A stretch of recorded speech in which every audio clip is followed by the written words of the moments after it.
Hello everyone. A photograph carries with it a lot of memories. Memories of people, memories of moments, and it's all about the past, some moment in the past which often we think of very fondly. When you look at an old photograph, you find it very different from what it is today. You find people dressed differently with different kinds of hairstyle, and the way they pose is very different from the way way you pose now. Now in the selfie age, when you pose for yourself. It's more of a narcissist pleasure wherein you're very happy showing yourself off to people. But in those days, pictures, photographs were memories created for forever.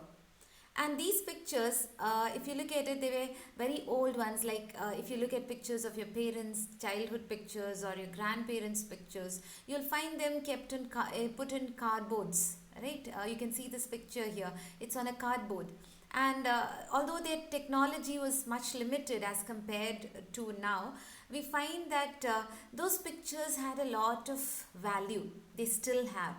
Now, today we are going to do a poem by Shirley Tolson, A Photograph.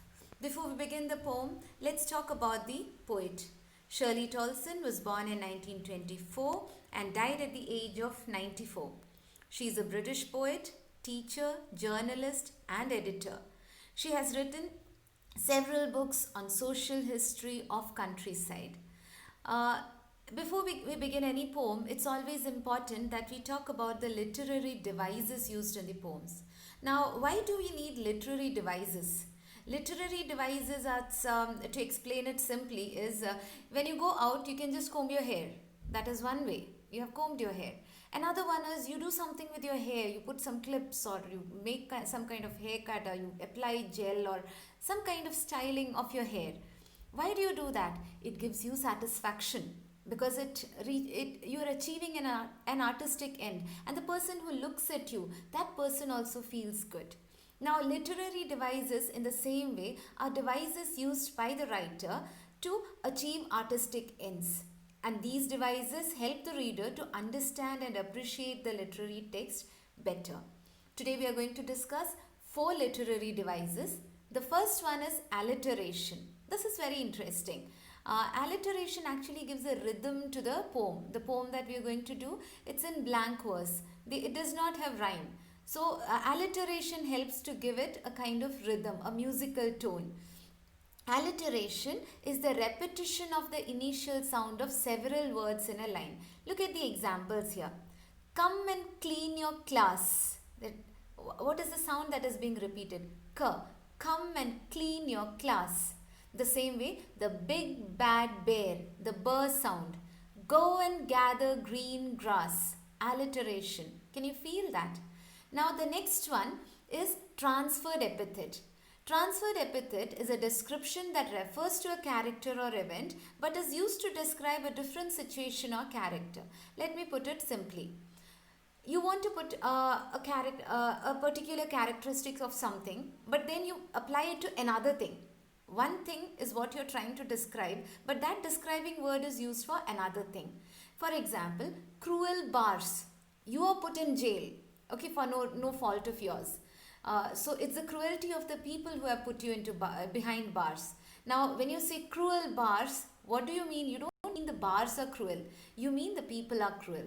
The same way, sleepless night. We often use this, isn't it? I spent a sleepless night yesterday. It is not the night that is sleeping. Night is night. Who was sleepless? You were sleepless. But then you say sleepless night. The same way, weary way. Weary means tired. The way is never tired. It's the traveler who is tired. But then that weariness is put on to the way. So weary way. That is transferred epithet. When the character of one thing is put into another thing. You look at the examples and you will understand it better. Then oxymoron. Oxymoron is really fun to have. Two opposite ideas joined to create an effect. Two opposite ideas. They are yoked together and it creates an effect. For example, deafening silence. What is deafening? Loud noise is deafening. And silence? Absolute silence. So, here deafening silence. I keep telling this to my students. You are caught doing something wrong. and everyone is looking at you silently. That is a deafening silence, not a pleasant silence. Sweet sorrow. Sorrow cannot be sweet, it's the opposite. But when lovers part, how do they part? It's a sweet sorrow. Why sweet? Because they will meet tomorrow. Parting is sorrowful, but the next day when they meet, it's going to be sweet. So, sweet sorrow. The other three, we often use it. Open secrets. It's an open secret that something is going on. Awfully good. Awful is opposite of good. Oh, you're so awfully good. Kill kindly. These are all oxymorons. Two opposite ideas joined together to create an effect. Then personification. Personification is something that you often find in poems. That is, when a non-living or human thing is given a human quality or quality of a living thing. Look at the examples to understand better. The wind howled in the night. Who howls? The wolf howls. Wind doesn't howl, but we give the characteristic of a living creature to the wind to create again an effect. The wind howled in the night. My alarm clock yells at me in the morning. Alarm clock rings, right? But when you say yells at me, you feel that jarring effect, how disturbing that alarm clock is. Just like your mother yelling at you in the morning to wake up. The flowers were begging for water. Simple, they were just they look to a little dry, a little drained out, so you have to put water. But when you put it, say the flowers were begging for water, there is a poetic feel in it. The lightning danced across the sky. Lightning doesn't dances. So human or living qualities into something non-human or non-living. That is called personification. Now, coming to the poem. Before we begin the poem, let me tell you, the poem is divided into three time phases. The first one is in the past, a description of the photograph when the speaker's mother was a young girl. Okay. Then the second stanza is about the second time phase when the mother is in the middle age and she's looking at the picture. The third phase is the present wherein the speaker thinks about the mother. So there are two points of time in the past that is mentioned in the present. So you have three time phases. Let me read the poem for you first. The first stanza that we are going to read, it's about the description of the photograph in which the mother is a young girl. A photograph by Shirley Tolson. The cardboard shows me how it was when the two girl cousins went paddling, each one holding one of my mother's hands, and she, the big girl, some 12 years or so. All three stood still to smile through their hair at the uncle with the camera. A sweet face, my mother's, that was before I was born. And the sea, which appears to have changed less, washed their terribly transient feet. Now, this is the second stage, second time phase where the mother is in the middle age and she's looking at the photograph. Some 20-30 years later, she'd laugh at the snapshot. See Betty and Dolly, she'd say, and look how they dressed us for the beach. The sea holiday was her past, mine is her laughter. Both wry with the labored ease of loss. The last stanza is in the present wherein the daughter thinks about the dead mother. Now she's been dead nearly as many years as that girl lived, and of this circumstance there is nothing to say at all. Its silence silences. Now let's discuss the poem in detail, word by word. The cardboard shows me how it was. Cardboard here refers to the photograph. As I told you earlier, earlier you found pictures not in metal frames or plastic frames. They were in cardboard frames or in albums which were made of cardboard. So this cardboard here refers to the photograph of the mother. The cardboard shows me how it was when the two girl cousins went paddling, each one holding one of my mother's hands, and she, the big girl, some 12 years or so. So there are three children, three girl cousins. A common mistake that we make is we say cousin sister. That is wrong. Sister is different, cousin is different.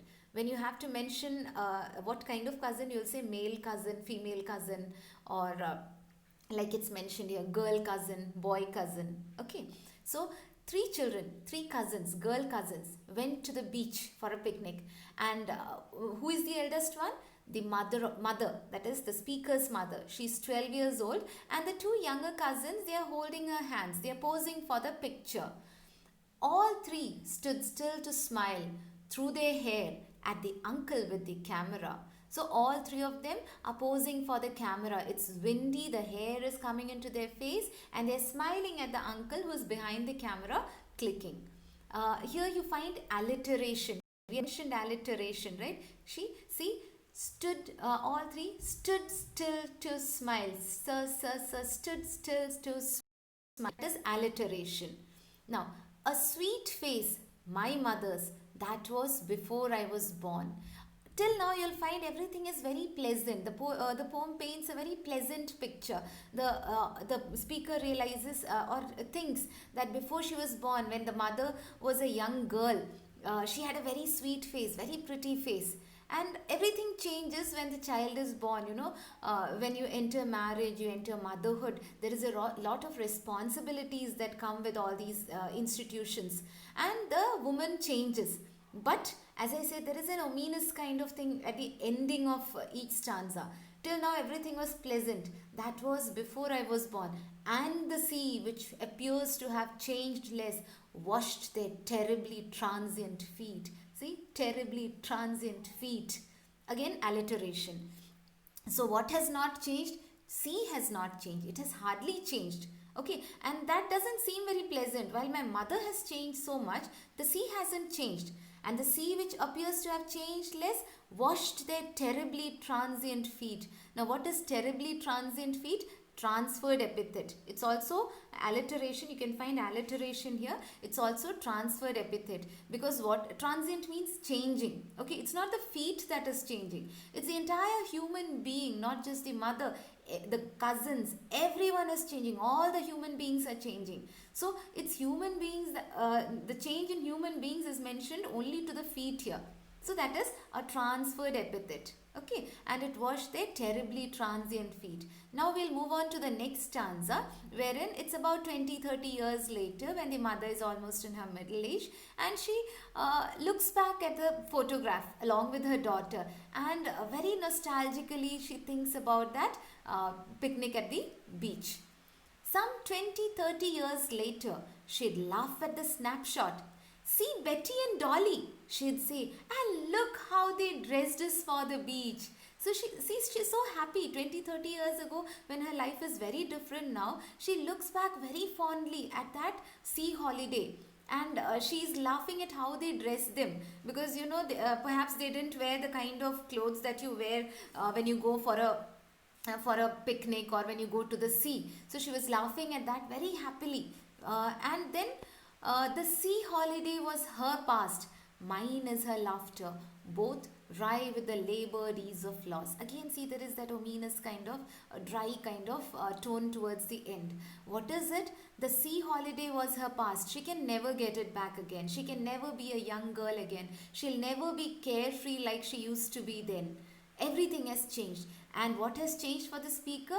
Mother's laughter has changed. It's not mentioned clearly why it has changed.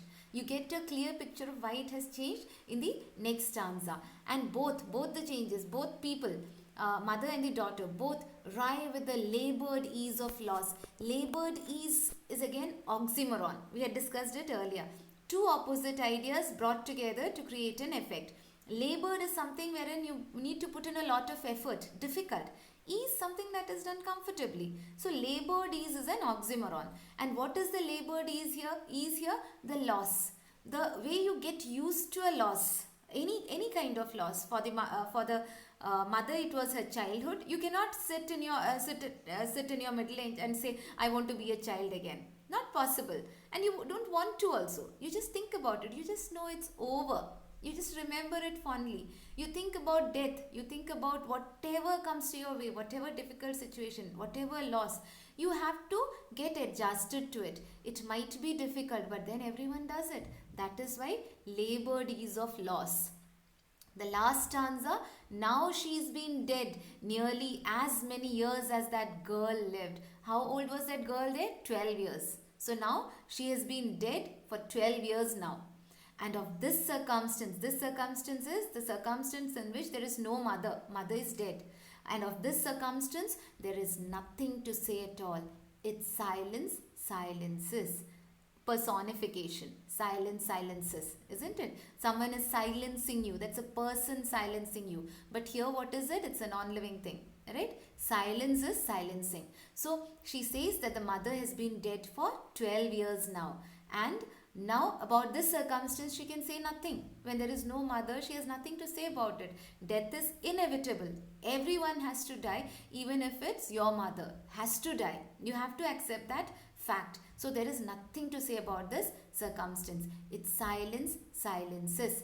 The mother's silence has made her speechless. She cannot say anything about it now. She's getting very emotional about it. Now, this poem, Photograph, you should remember, it talks about time. How time changes everything. The second thing is transience of human life. Human life is not permanent. You have different infancy, childhood, youth, middle age, old age, death. It will come one after the other. You cannot stop at any phase. It has to happen. Human life changes. Relative permanence of nature. You say human beings are changing. Why is the sea not changing? Well, it's relatively permanent, not absolutely permanent, relatively permanent. Changes happen. It's a little less. It's a little slow process. And what has to be done in the end? You have to accept loss. But any kind of loss of life, loss of any stage of your life, it has to be accepted. Hope you understand the poem. If there is any doubt, you can always ask me, okay, in class or in the box given below.